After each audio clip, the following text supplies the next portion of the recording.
Okay, naka-direct mode na tayo. May dummy load na tayong 1,000. Titingnan natin kung 100% ng working or operated ito ang Cassandra C50.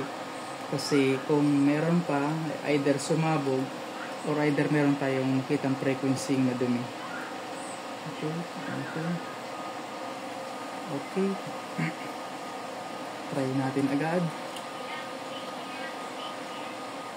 Bali, nakahawak pa rin tayo sa outlet para in case sumabog, nahugot natin.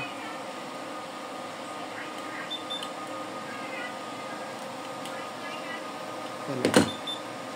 Hindi ata nakahook ng maayos ang itong isa. Walang init. Ito mainit. Nakahook kasi tayo sa mismong board. Ito yung ayusin natin. Pusong mo naman.